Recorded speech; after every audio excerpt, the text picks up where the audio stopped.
Vandanpathal 3 saint anganwadi and primary health സെന്ററിന്റെ മുകളിലായി നിർമ്മിച്ച മിനി ഓഡിറ്റോറിയം നാടിന് സമർപ്പിച്ചു.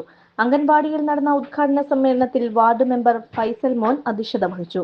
പൊതു ഓഡിറ്റോറിയം സർവേ രീതിയിലെങ്കിലും സെന്റർ കേന്ദ്രീകരിച്ച് ഞങ്ങൾക്ക് പണിത് തരണമെന്ന് പറയുകയും ഞാനത് ഭരണസമിതി അറിയിച്ചപ്പോൾ തീർച്ചയായിട്ടും മുണ്ടക്കയ ഭരണസമിതി നമ്മുടെ ഉൾപ്പെടുന്ന നാടിന്റെ വികസന പ്രവർത്തനങ്ങളിലെല്ലാം മുൻകാലങ്ങളെക്കാൾ കൂടുതൽ കാര്യങ്ങൾ ശ്രദ്ധിക്കുന്ന മുണ്ടക്കയ പഞ്ചായത്ത് ഭരണസമിതി അത് അശ്രാന്തത്തിൽ ചെവിക്കൊള്ളുകയും കഴിഞ്ഞ 2024-25 വാർഷിക പദ്ധതിയിൽ ഉൾപ്പെടുത്തി നമ്മുടെ ഈ മേഖലയിലെ ഒരു മിനി ഓഡിറ്റോറിയത്തിനുള്ള ഫണ്ട് വകയിരുത്തുകയും ചെയ്തു. നമുക്കറിയാം, നമ്മൾ ഇതുപോലെ തന്നെ കൂടിക്കൊണ്ടാണ് 2021 ഈ മനോഹരമായ അംഗൻവാടിയുടെയും അതുപോലെ ഇവിടെ പ്രൈമറി ഹെൽത്ത് സെന്ററിന്റെയും ഉദ്ഘാടനം നമ്മൾ ബഹുമാനപ്പെട്ട പൂഞ്ഞാറിന്റെ MLA അഡ്വക്കേറ്റ് സെബാസ്റ്റ്യൻ കുറുത്തങ്ങൾ നിർവഹിച്ചത്.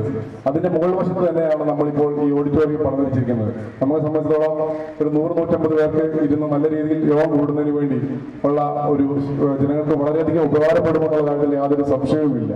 കാരണം വീട്ടിലൊരു മാമോദിസ ചടങ്ങ് അതുപോലെയുള്ള ചെറിയ ഫംഗ്ഷനുകൾ വന്നാൽ, അതുപോലെ ഗ്രാമസഭ കൂടാം, അതുപോലെ നമുക്ക് എന്ത് ഒരു പൊതു കാര്യങ്ങളും നമ്മുടെ വലിയ സാമ്പത്തിക ചെലവൊന്നുമില്ലാതെ ഫ്രീ ആയിട്ട് നമുക്ക് കൂടുന്നതിന് വേണ്ടി ഈ പൊതുസ്ഥാപനം ഉപകരിക്കുമെന്നുള്ള കാര്യത്തിൽ യാതൊരു സംശയമില്ല. അപ്പം നിങ്ങളോട് ഗ്രാമപഞ്ചായത്ത് പ്രസിഡന്റ് രേഖാദാസ് ഓഡിറ്റോറിയം നാടിന് തുറന്നു നൽകി. വളരെയധികം സന്തോഷമുള്ളൊരു നിമിഷമാണ്. ഒരു നാടിൻ്റെ ഒന്നാകെയുള്ള പ്രവർത്തനത്തിന് ഒറ്റക്കെട്ടായി നിന്നുകൊണ്ട് സർക്കാർ സംവിധാനങ്ങൾ പൊതു നന്മയ്ക്കായി ഉപയോഗിക്കുമ്പോൾ അവിടെ ഒരു ജനപ്രതിനിധി മാത്രമല്ല പരിശ്രമിച്ചാൽ ഒരു വിജയം പൂർത്തീകരിക്കാൻ സാധിക്കില്ല. മറിച്ച് ആ ജനപ്രതിനിധിയോടൊപ്പം തന്നെ നാടൊന്നാകെ നിൽക്കുമ്പോൾ ആ ഭരണസമിതിയുടെ എല്ലാ പ്രവർത്തനങ്ങളും ആ പ്രദേശത്ത് ലഭിക്കുന്നതിനുള്ള ഇടം വരും എന്നുള്ളതിന് സൂചനയാണ്.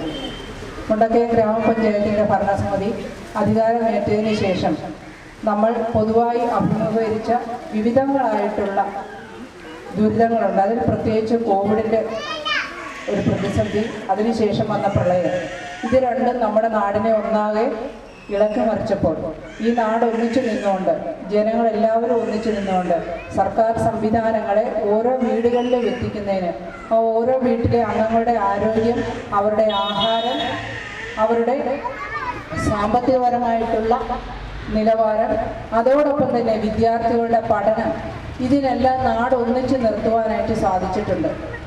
അതിനു വേണ്ടിയിട്ട് തദ്ദേശ സ്വയംഭരണ സ്ഥാപനങ്ങളുടെ ഇടപെടൽ എത്രത്തോളം ഉപകരിച്ചു എന്നുള്ളത് ഇവിടെ ഇരിക്കുന്ന ഓരോരുത്തർക്കും അറിയാം.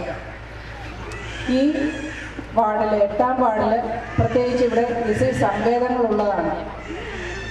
നമ്മുടെ പ്രളയത്തിൻ്റെയും കോവിഡിൻ്റെയും ഗ്രാമപഞ്ചായത്ത് vice president Sheelamma Dominic, CV Anilkumar, Shiji Shaji, Binsy Manuel, Rachel, Dileesh Divakaran, Rajina Rafeeq, വിവിധ രാഷ്ട്രീയ സാമുദായിക നേതാക്കൾ, പ്രദേശവാസികൾ തുടങ്ങിയവർ പങ്കെടുത്തു.